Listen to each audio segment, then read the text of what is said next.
Cuando cursaba la escuela secundaria, high school, para los de aquí, recuerdo un profesor que solía decirme: las reglas fueron hechas para cumplirlas, ya sea que las entendamos o no, ya sea que estemos de acuerdo o no, las reglas son para cumplir. Esto lo decía fundamentalmente cuando no traíamos la tarea terminada, cuando no nos sujetábamos al horario escolar. Decía, no importa si lo entiende o no lo entiende Goebbels, las reglas son para cumplirlas. Y adulto yo adhiero a esta idea en cuanto a respetar las reglas, ya sean civiles, comerciales, morales, deportivas, porque ninguna sociedad del mundo podría funcionar correctamente si sus miembros actuaran según su propio capricho y criterio. Imagínate un partido de fútbol sin reglas, donde juegue Colombia-Argentina, sin reglas, sin horarios, ¿no? Sin tiempo extra, sin reglas para los penales, qué sé yo. Pero esas reglas deben ser siempre simples, pragmáticas, como todas las leyes ciudadanas, para que logren su propósito de manera clara y que no se pueda equivocar, inequívoca.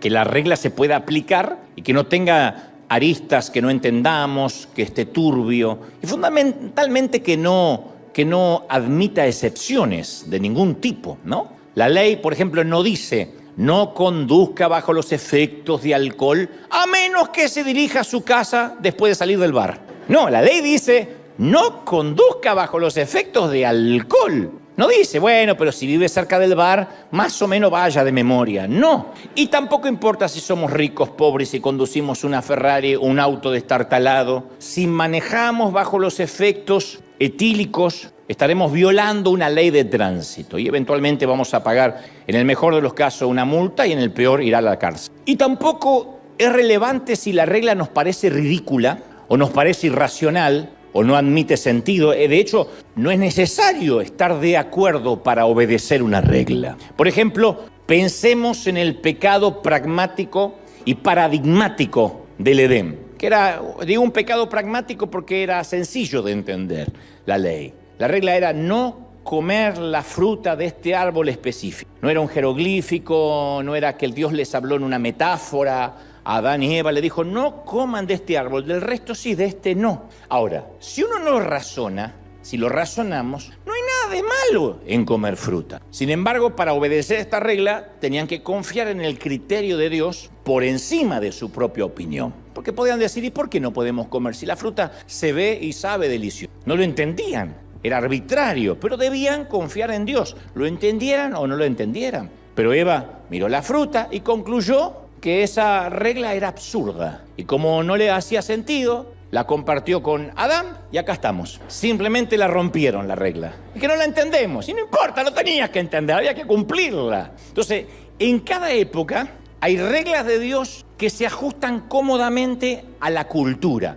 que la entendemos. Le decimos, claro, si no estuviera esta regla, pasaría tal o cual cosa. Otras reglas suenan completamente irracionales, escandalosas. Entonces la pregunta hoy es, ¿confiamos en Dios cuando nos pide hacer algo que intuitivamente es absurdo y carece de sentido?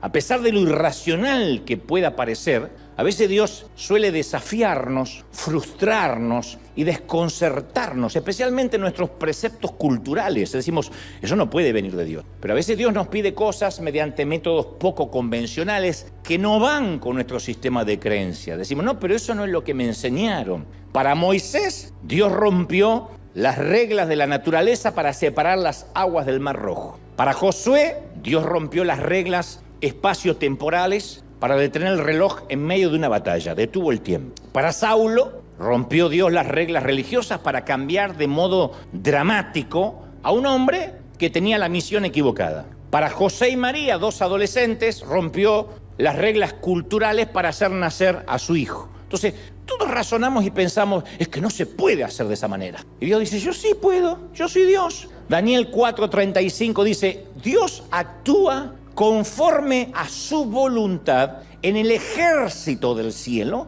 y entre los habitantes de la tierra. Y nadie puede detener su mano y preguntarle o decirle, ¿qué haces? Y hay una versión que me gusta más que dice, no hay quien le pida cuenta a Dios de sus actos. Eso se llama soberanía. Un rey es soberano. Un rey hace lo que se le antoja, más en los tiempos monárquicos, no los reyes que tenemos actualmente, que están de adorno, pero los reyes de la antigüedad eran monárquicos, hacían lo que se les ocurría. Y nuestro sistema de creencias es más democrático, más republicano. Nosotros creemos que Dios está allí en el trono por voto popular y que si no se porta bien no lo votamos dentro de 4 años y no vuelve a subir. Pero ese es AMLO, no Dios. Dios no cambia. Es el López Obrador, no Dios. Dios no cambia, su palabra no cambia, pero sus métodos cambian constantemente. Entonces, un Dios que no cambia, que rompe las reglas, parece una contradicción, parece un oxímoron, parece un contrasentido. Pero somos nosotros quienes nos formamos a veces reglas internas acerca de lo que Dios debe y no debe hacer, o puede y no puede hacer. Entonces afirmamos cosas como Dios no puede hacer tal cosa, o Dios nunca haría algo así, o seguro que aquello no le agrada a Dios. Como si Dios estuviese atado a sus propias reglas, como si Dios estuviese limitado a su propia jurisdicción. O sea, imaginemos que se produce un choque aquí cerca en la calle y un policía ve que está el choque ahí y tiene que liberar el tránsito. Entonces se para al lado de un semáforo que está en la luz roja y te dice que avances. El semáforo está en rojo, pero él te dice que avances porque es necesario avanzar. No podemos decirle, lo siento oficial, yo no pienso avanzar en luz roja. Mis propias reglas están por encima de su autoridad y su uniforme. Te mandan preso. ¿Y por qué te llevaron preso, papá? Porque no quise pasar una luz roja. Una cosa de loco. Pero lo que no estás contando es que había un oficial que supera la regla de la luz roja diciendo avance, señor. Entonces yo no estoy tratando de decir que Dios nos va a hacer pecar, porque nada va o nada se contradice a su carácter.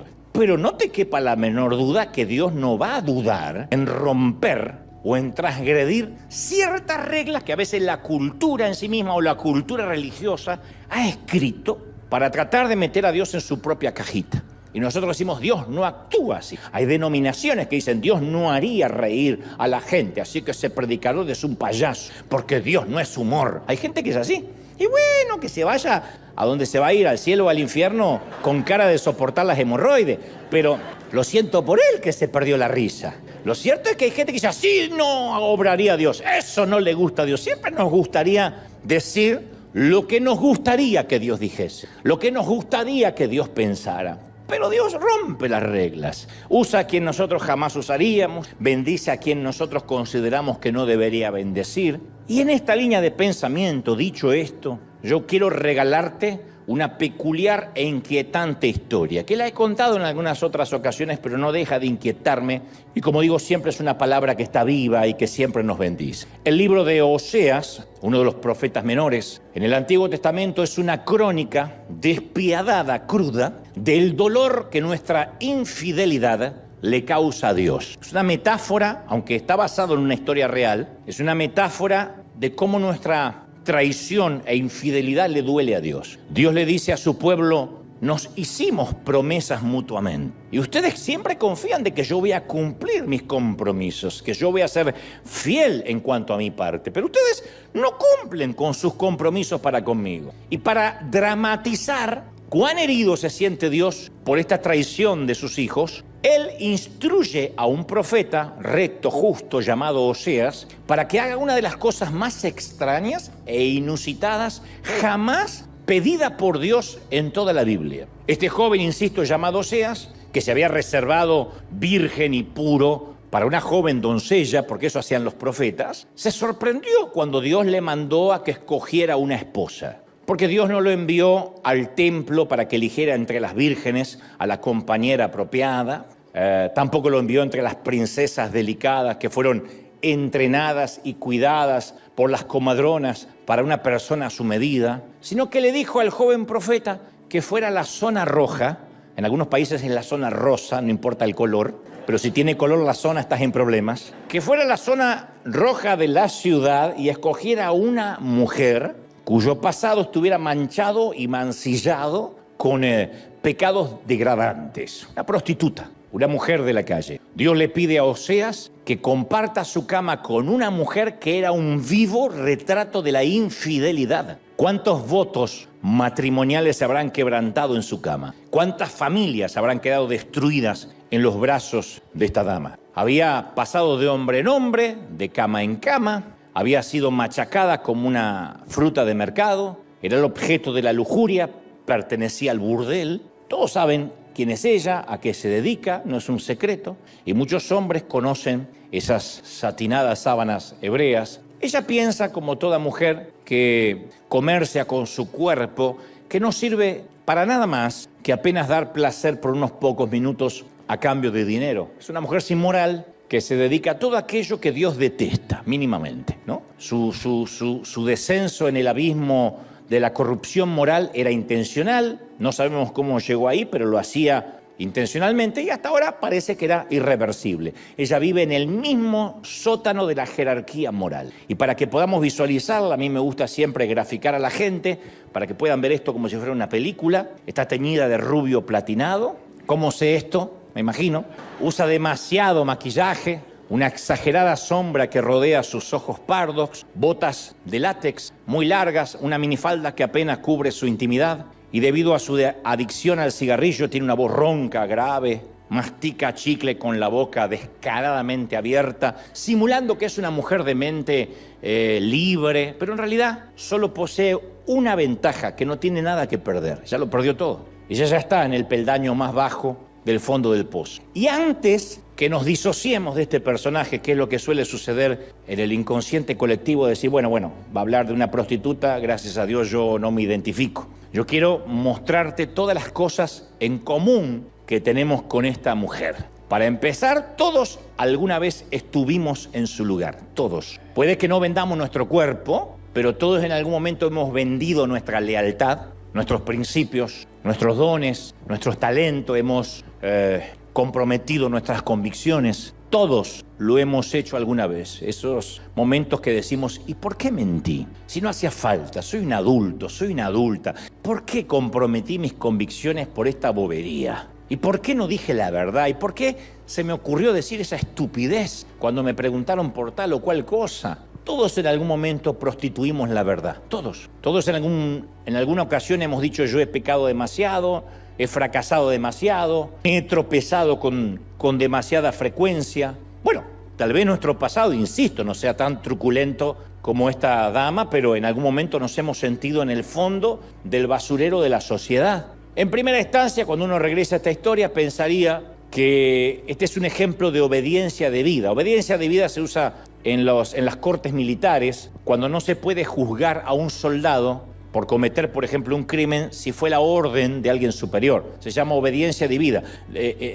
A lo menos, no digo que no se lo condena, pero al menos tiene cierto meritorio o cierto atenuante, porque dice yo cumplía órdenes de mi jefe, de mi capitán, de mi sargento. Uno pensaría que Oseas está haciendo eso, obediencia debida. Obedece con asco y con asco va a buscar a una mujer de la calle. Pero el verdadero asunto, que parece difícil de explicar en esta historia, es que cuando Oseas vio a esta mujer, y esto está en el libro que lleva su nombre en las Escrituras, cuando Oseas ve a esta mujer, la ama profundamente. Dios creó en él un amor por esta mujer difícil de amar. Y esto es lo que Dios hace, amar a la gente difícil de amar. Si no, mírense.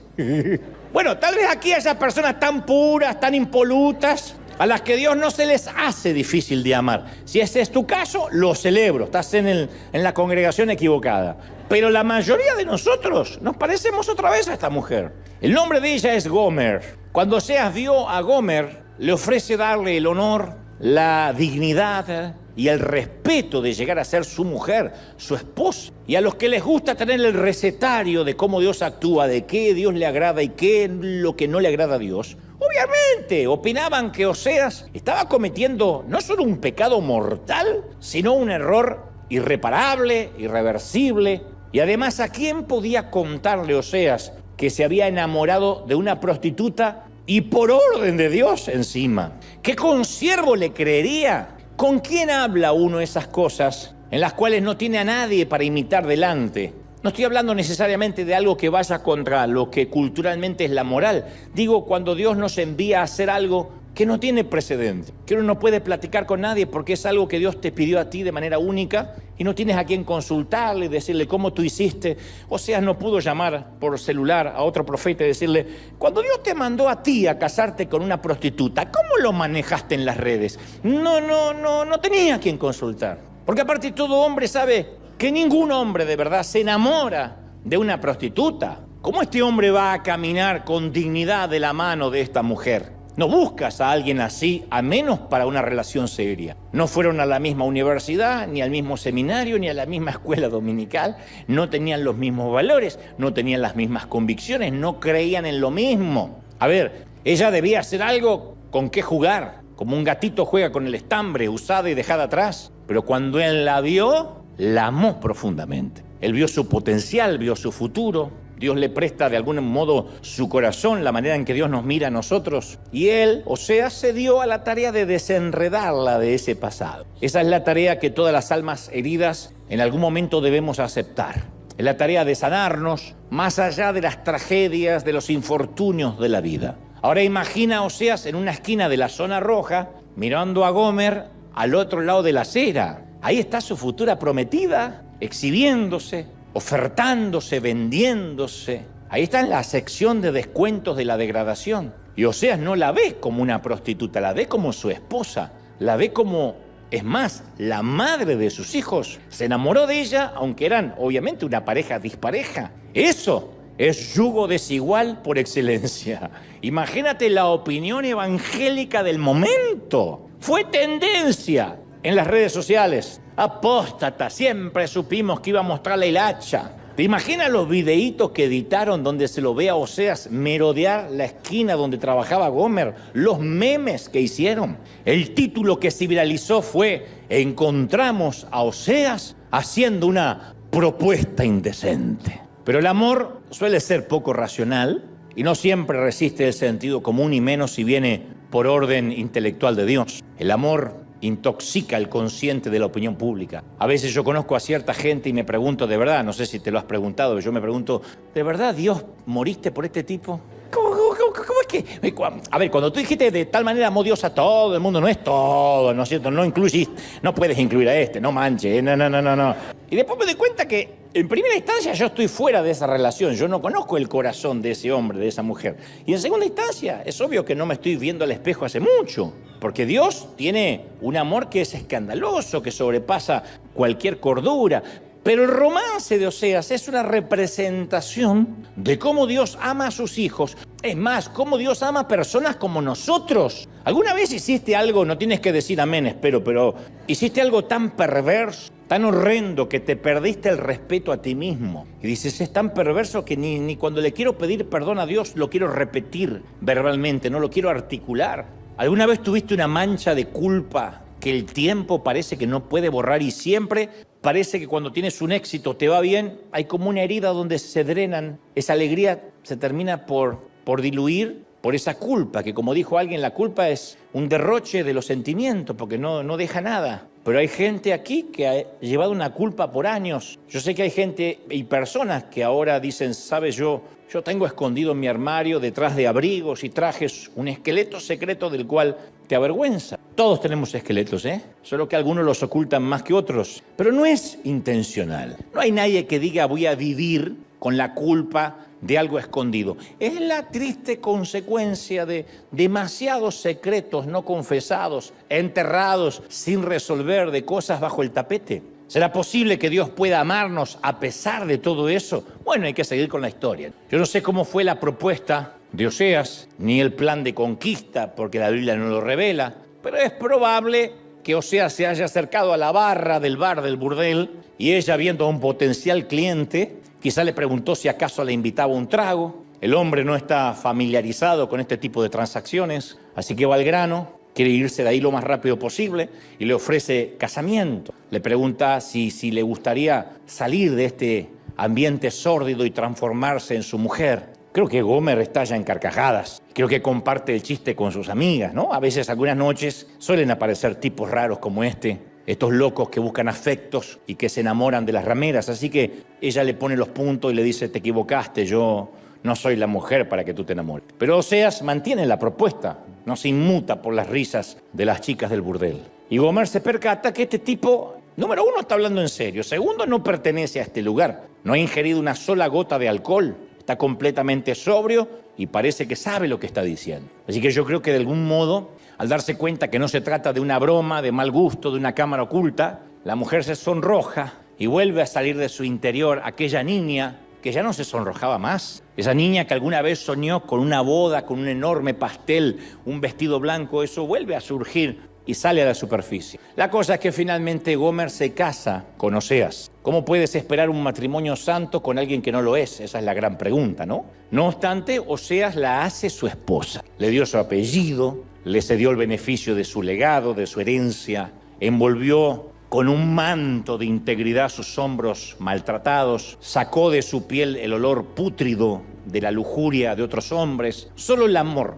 puede hacer olvidar el abuso. Yo creo que el abuso solo se puede olvidar cuando realmente te aman de verdad. La sacó de las calles, la metió en su casa, le dio un hogar, besó el dolor y las cicatrices de las cosas vergonzosas que ella hizo. Nunca se las contó a nadie. Interpreto de que tampoco le preguntó nada a ella de su pasado. Dicen por ahí, en la cultura de los barrios, que los caballeros deberían no tener memoria y las mujeres no deberían tener pasado. Y este es el caso de Gomer, donde él no le hace preguntas. La cambió de lugar, que es todo lo que Dios también hizo por nosotros. Que nos cambió de identidad, de barrio, de geografía, de apellido. Oseas llevó a Gomer a los vecindarios a los que nunca le habían permitido entrar, porque ahora cambió también su vestimenta, la convierte en una dama, en una fémina, le dio dignidad, le dio identidad, le asignó identidad. Pero la Biblia narra que algo extraño comienza a suceder. Oseas y Gomer tuvieron hijos, pero la Biblia dice que ninguno se parecía al padre. No hace falta tener mucho discernimiento para entender lo que está pasando, ¿no? La Biblia menciona que eran los hijos de la prostitución. Rara vez un hombre se siente cómodo siendo padres de niños que no son sus hijos legítimos, y menos si fueron concebidos mientras la mujer convivía con él. No sabemos a ciencia cierta si cuando Oseas conoce a Gomer, ella ya tenía los hijos o si los tuvo después estando con él. Hay de los que opinan lo segundo, hay de los que opinan lo primero, pero Gomer amamantó a esos niños bastardos en la casa de Oseas, como sea. Los alimentaba, los vestía, no se parecían a él. En cambio, se parecía a otros tipos del vecindario. Y este es otro de los pecados que compartimos la mayoría antes que sigamos disociándonos de Gomer. Dios es tan bueno que incluso cuida de aquellos vástagos que traemos a casa, pero de los cuales Él no es el padre. ¿Cuántos proyectos concebimos que no nacieron nunca en el corazón de Dios y sin embargo Dios nos amó tanto que nos proveyó el sustento? Hagan memoria para los que dicen, ay, ahora sí no me identifico con Gomer. ¿Cuántos hijos ilegítimos hemos traído a nuestra vida? Hablo de esos hijos, de esos vástagos que resultaron de nuestra infidelidad y nuestra falta de enfoque, las cosas que nos mandamos a hacer sin que Dios nos pidiera que la hiciéramos. Y los que piensan, bueno, es que yo no soy un robot que le tengo que preguntar todo a Dios. Yo estoy hablando de aquellas cosas que fuimos a orar diciendo, Señor, sálvame, ayúdame, cuando nunca le preguntamos si era su voluntad que lo emprendamos. Piensan las audacias que nos lanzamos a hacer en la vida sin orar. No hablo necesariamente, que también es una audacia cuando lo hacemos sin orar, de casarte, de cambiar de universidad, de abandonar un trabajo. Hablo de esos proyectos a veces faraónicos que nos metemos, que se parecen más al sueño americano que al designio de Dios. Las veces que empezamos algo, y esto es un patrimonio muy evangélico, excusado en la frase Dios me dijo, y nadie nos puede debatir. Ay, a mí me revienta el Dios me dijo. No porque no crea que Dios pueda decir, sino cuando veo a alguien diciendo Dios me dijo, y ya no le puedes debatir más nada. ¿Qué te dijo Dios, desgraciado? Dios me dijo que no trabaje más. Con esa cara Dios te dijo. Y sí, yo digo siempre que valoro mucho a aquel que dice, mira, tengo una corazonada. Me gustaría irme de esta congregación, por ejemplo. Me gustaría salir de este empleo. Me gustaría mudarme.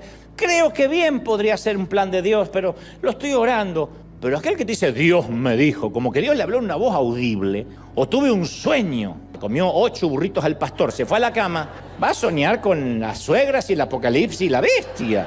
Piensa en las audacias que hicimos sin que Dios nos diga. Esos son los hijos que nacieron de nuestra carne y que Dios sustentó en su misericordia. Porque no tenemos un Dios que nos dice, hiciste esto sin consultarme, ahora vas a pagar.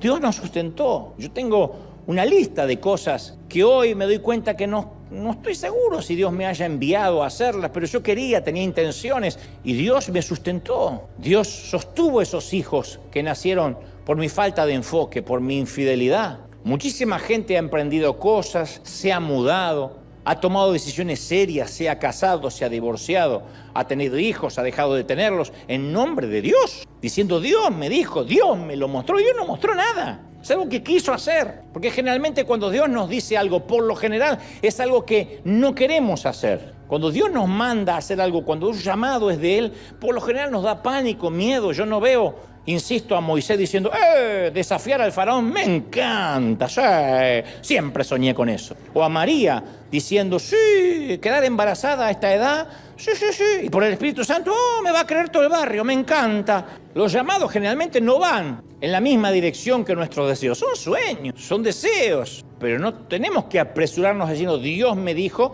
y darle la paternidad, asignarle la paternidad a Dios. Dios respaldó algo que Él no nos pidió que hiciéramos. Hablo, insisto, de todas esas decisiones que tomamos que no nacieron en el propósito y en el corazón de Dios. Y después sufrimos y decimos, Señor, ¿por qué lo permitiste? Y Dios dice, ¿yo qué tengo que ver? Te di libre albedrío. Pero Dios está tan enamorado de nosotros que aún así cuida de nuestros errores, nos sigue amando, nos sigue usando, no nos desecha. Fue con ese mismo amor con el que Osea amó a sus hijos ilegítimos, porque no solo amó a una mujer que sacó de la calle, sino que amó a los hijos de la prostitución, los crió, les dio un hogar, los respaldó. Y si Dios quería tipificar lo que Él hace con nuestras decisiones, ahí está. La cosa es que Oseas envolvió a Gomer en sus brazos, la sostuvo cada noche y ella se acurrucó. Y uno podría ver ese cuadro y piensa, se va a quedar ahí toda la vida. Es lo soñado por una mujer de esta estirpe. Pero tampoco fue lo que Gomer hizo.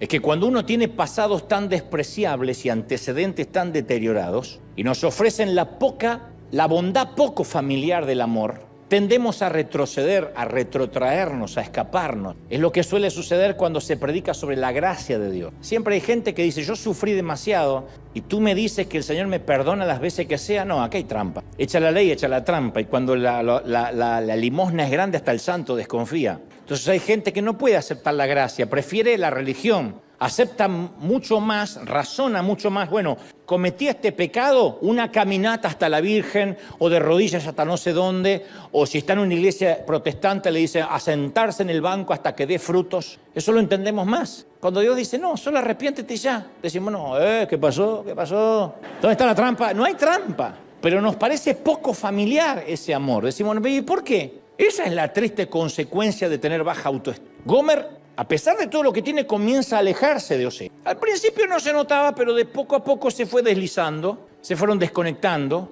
hasta que fue tarde.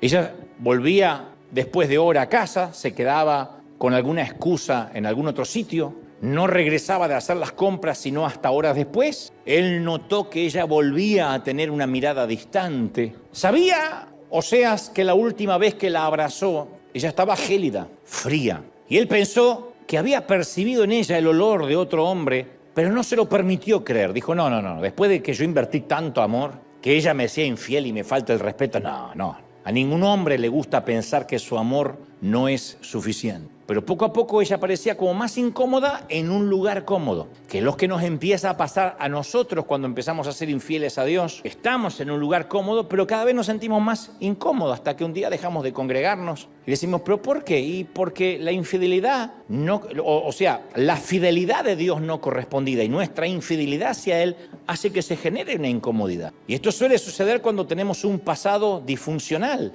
que lo primero que pensamos es que no somos dignos de ser amados. No estoy justificando a Gomer, digo que es muy probable que ella dijera, yo no me merezco esto, Osea se merece una mujer mejor, al menos una mujer que le dé hijos legítimos. La cosa es que finalmente Osea llega un día a casa y Gomer ya no estaba. Su ropa todavía estaba en el armario, sus pertenencias estaban en el tocador, todo estaba en su sitio, pero ella se había ido. Ella estaba encadenada a su pasado como un animal abusado, atrapado en la parte trasera de la casa. De algún modo, Oseas presiente dónde puede estar ella, pero le cuesta asimilarlo, creerlo, no lo puede procesar. Entonces Dios le habla y le dice, yo quiero que vuelvas a la zona roja, busques al proxeneta de Gomer, el que la está haciendo trabajar de vuelta, la compres y la traigas de nuevo a casa. Eso sí que es duro. Dios me dijo, ay, te quiero ver. O sea, dice, pero a ver, ella ya barrió el piso con mi corazón. Y Señor, para serte sincero, si ella rompe mi corazón por segunda vez, yo no lo voy a tolerar. Y Dios le dice, bien, ahora sabes cómo yo me siento. Yo le dije 1000 veces a mi pueblo, yo voy a ser tu Dios, te amaré, cuidaré de ti, te alimentaré, voy a estar siempre cerca tuyo, te haré fuerte. Y siempre me pagas con infidelidad. Apenas puedes, te vas tras dioses paganos. Apenas puedes, el sueño americano, el dinero, el crédito es más importante que yo, o las maratones de Netflix. Oseas, le dice Dios, tú tienes el corazón destrozado porque alguien a quien tú amabas sin que se lo merezca, no cumplió sus compromisos para contigo. Y te duele más porque ella era alguien que no se merecía lo que le diste. No es que la fuiste a buscar a Harvard, la fuiste a buscar a un prostíbulo. Se supone que debería agradecerte todos los días de su vida, no mandarse a mudar, ¿no es cierto? Violó tu confianza, ok, violó tu confianza, o sea, ¿sí o no? Sí, ok. Yo, dice Dios, he recibido millones de esos golpes arteros y taimados de parte de mis hijos. No se merecían que yo los amara. Sin embargo, apenas pueden, me traicionan. Mi corazón está acribillado con las balas de la infidelidad. Y aquí otra vez todos nos volvemos a parecer a Gomer. Nos sentamos en la iglesia y decimos, Señor, yo voy a dejar ese pecado. Voy a dar el paso que has estado esperando que dé. Por fin, te prometo que lo voy a hacer. Y hacemos promesas y Dios nos toca y decimos nunca más y a partir de ahora, etc.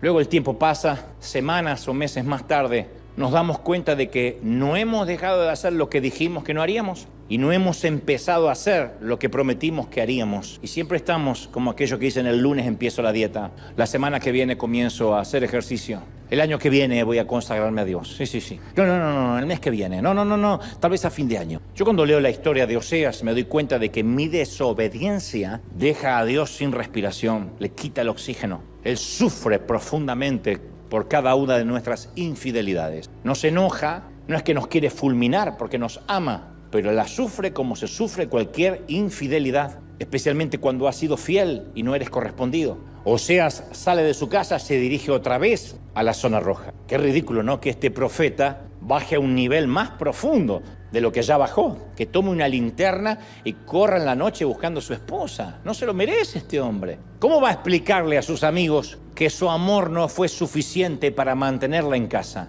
Porque todo el mundo va a pensar, ¿qué no le diste? ¿Qué le faltó? Un hombre no debería, a priori, tener que preguntarle a sus amigos acerca del paradero de su esposa. Así que es muy fácil imaginar a alguien diciéndole, yo te lo dije. U otro aconsejándole, Oseas, olvídala. Mi viejo, olvídala. De todos modos, es lo mejor. Ya está, ya cumpliste con Dios, te la quitaste de encima. Ahora sí, búscate una mujer a tu altura, como tú te lo mereces, eres trabajador, amas a Dios, eres íntegro. Pero hay algo en el amor que no olvida. Así que él corre de calle en calle, su voz se eleva, grita en la noche, es el sonido de la desesperación. Jesús dijo una vez que nuestro Dios es como un pastor que no puede dejar de buscar una oveja, aunque uno pensaría que ya está satisfecho con las 99 que tiene en el corral. Por eso digo que esta también es nuestra historia y esto es otro de los pecados en común que tenemos con Gomer. Yo me suelo esconder, tú te sueles esconder, eso hacemos. A veces nos escondemos de otras personas, a veces nos escondemos de Dios. En mi caso yo me escondo de la verdad y en cierto sentido me estoy escondiendo de mí mismo, porque el estar roto y el esconderse suelen ser inseparables, son los gemelos siameses del alma caída. Hay un famoso actor que todo el mundo conoce, ustedes también, pero no procede que diga quién, que me dice, yo me hice un actor famoso y he hecho novelas que han dado la vuelta al mundo porque soy un alma rota. Y le dije, ¿qué tiene que ver que esté roto con el histrionismo de la actuación? Y me dice, es que las almas rotas tenemos que escondernos. ¿Y qué mejor escondite que detrás de un personaje? Así que cuando me dicen que haga un personaje, yo detrás de ese personaje ya no soy yo. Soy el narcotraficante, soy el galán, pero me escondo. Así que es mi manera de hacerme ver sin que realmente nadie llegue hasta quien soy. En mi caso, lo irónico es que me escondo porque temo que si se sabe la verdad acerca de mí, no me van a amar. Esa es la razón por la cual nos escondemos. Pero lo que está escondido no puede amarse. Solo se me puede amar en la medida que se me conozca. Lo demás es un impacto. De lejos uno puede impactar, de cerca uno afecta. Y para afectar uno tiene que dejarse ver. Y cuando uno se deja ver, ¿es amado o no? Pero lo cierto es que solo se puede amar por completo si se conoce a alguien por completo. Entonces, cuando yo escondo cosas de mí, estoy tratando de convencer a la humanidad que yo soy mejor de lo que soy. Por eso la autenticidad escasea tanto. Por eso no hay políticos auténticos, pastores auténticos, curas auténticos, rabinos auténticos, artistas auténticos. La autenticidad escasea. Porque si somos buenos escondiendo, tal vez no salgamos con la nuestra. Entonces la otra persona me puede expresar amor, pero siempre yo voy a escuchar una voz dentro de mí que dice, si supiera la verdad cerca de mí, si pudiera mirar en los lugares escondidos de mi alma, no me amaría. Entonces lo que hacemos, lo más sencillo, es generar un avatar, una versión edulcorada de nosotros. Y como si fueran los filtros de Instagram, vamos por la vida con filtros. Es como la mujer que se viste todos los días con fajas, rellenos en el busto, vestidos apretados, rellenos en los glúteos, medias que ocultan la celulitis, cantidades industriales de maquillaje. Yo te puedo asegurar que es una mujer que coqueteará mucho, pero nunca va a intimar con nadie. Ni menos va a dejar que la amen. Porque piensan, si me vieran desnuda, se van a espantar. Pero entonces cuando pasa eso, aman a la persona que creen que eres. No aman al verdadero yo, porque en realidad no te conocen. Aman todo lo que rodea, el envoltorio, el packaging. En la historia de Jesús acerca de la oveja perdida, el animal se pierde y no es capaz de encontrar el camino de regreso a casa. Los que no estamos familiarizados con los rebaños, con las ovejas, no entendemos bien la metáfora. Yo siempre te he dicho que la oveja no es un animal inteligente. Me lo han dicho pastores en Israel. Todos sabemos que los animales en algún grado de inteligencia, si tienen algún grado de inteligencia, en algún momento van a tener su programa de televisión o su película. Los delfines tuvieron a Flipper, los monos a Cheetah, los gatos a Garfield, los perros y los caballos han tenido tantos que no se puede mencionar, y hasta los cerdos tuvieron a un baby, el puerquito valiente. Pero no hay una oveja célebre, porque no hay forma de hacerla actuar, a menos que sea digital. Porque las ovejas son criaturas de costumbre, no son animales con iniciativa. Las ovejas son seguidores. Y si una oveja va para un acantilado, todo el rebaño la sigue y se va cayendo atrás de la otra. Uno cree que en algún momento la oveja que va atrás dice, la oveja Lorena se fue, creo que va hasta ahí, se cae, nunca regresó. Y la otra dice, ¿segura? Sí. Y como 40 fueron atrás y también desaparecieron. ¿No deberíamos tomarnos un minuto y considerar el camino antes de que nos lancemos también al vacío? ¡No! Las ovejas solo siguen, solo piensan, yo las sigo, me parece una buena idea. Y van cayendo. En Israel, un viejo pastor que era nuestro guía nos contaba que cuando una oveja se echa de espaldas, hay que tener mucho cuidado porque queda indefensa. Pero si tiene mucha lana y está gorda, se suele acostar y suele pasar que el centro de gravedad del cuerpo cambia de manera que queda de espalda y las patas ya no tocan el suelo. Queda como las cucarachas cuando quedan dadas vueltas. Entonces es imposible que vuelva a ponerse en pie por sí misma. Entonces mientras está ahí acostada luchando, en su estómago de rumiante que se llama el herbario, comienzan a acumularse gases por la posición. Es como cuando vas en avión, que baja del avión, te quieren saludar y dices, espera, ¿qué pasó? Te llenas de gases por la presurización.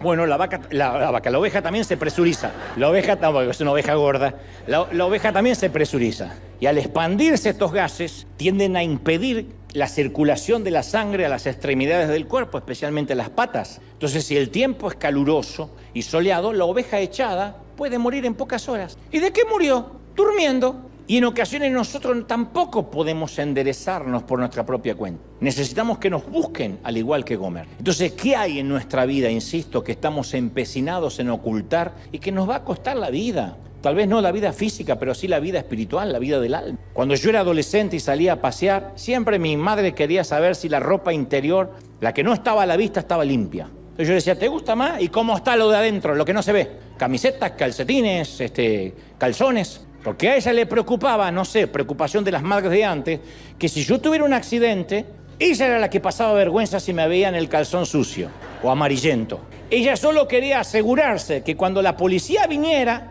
no importa si yo estaba mutilado, desfigurado, paralizado, que la policía no piense que la madre lo dejó salir con calzones sucios. Entonces durante años yo pensé que la primera cosa que la policía chequeaba en los accidentes era, fue un accidente grave, no creo que sobreviva, oficial, está bien. Revisen su ropa interior.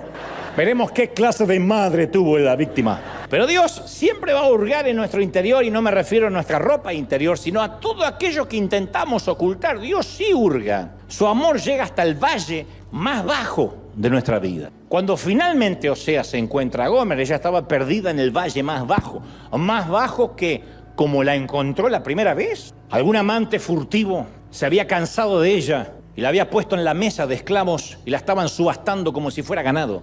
La primera vez la encontró cruzando la acera, ahora estaba encadenada. Era un fragmento de lo que esta mujer pudo haber sido. ¿Gomer?, preguntó él. Ella bajó la cabeza por la vergüenza. A veces las personas rotas estamos demasiado avergonzadas como para que nos puedan mirar a los ojos. Y cuando Oseas encontró a Gomer, ella ya no estaba vestida con las ropas finas que él les había comprado. Estaba toda despeinada, sus uñas estaban descuidadas, no arregladas, su vestido estaba raído, su cabello estaba andrajoso, su piel machacada, sus rodillas desnudas estaban temblando.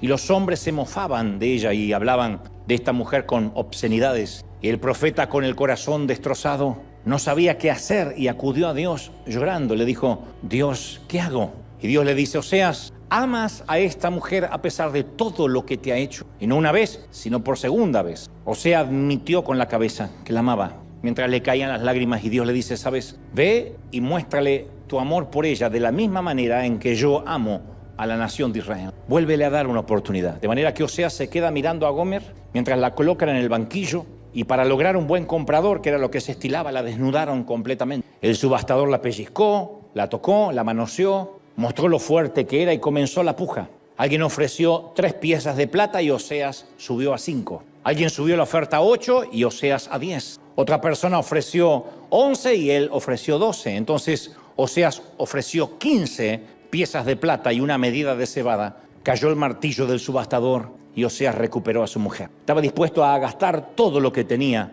para comprarla. De hecho, dicen algunos historiadores que posiblemente haya sido todo lo que tenía Oseas. Quedó en quiebra. Porque si este es el simbolismo de lo que Jesús hizo por nosotros, significa que lo dio todo. Él sentía por ella un amor que no lo avergonzaba. Se acercó a ella, la tapó, se la llevó de la mano a su casa. Y a continuación aparece el versículo probablemente más hermoso de toda la Biblia. Al llevársela Oseas consigo, le dijo: te quedarás conmigo por el resto de tu vida. No te volverás a prostituir. Nunca más serás de otro hombre. Y lo mismo yo haré contigo. Los hombres se rieron de Oseas. ¿Quién pagaría tanto por tan poco? ¿Quién daría su sangre por alguien que no vale nada? Él la amaba, y antes de dejarla ser lo que antes era, antes de dejar que se encadenara de vuelta a su pasado, antes de permitir que la vendieran como esclava para obedecer los caprichos lujuriosos de cualquier viajero extraño, él la redimiría, él la perdonaría y él le daría una segunda oportunidad porque la amaba, la iba a redimir, la iba a redimir.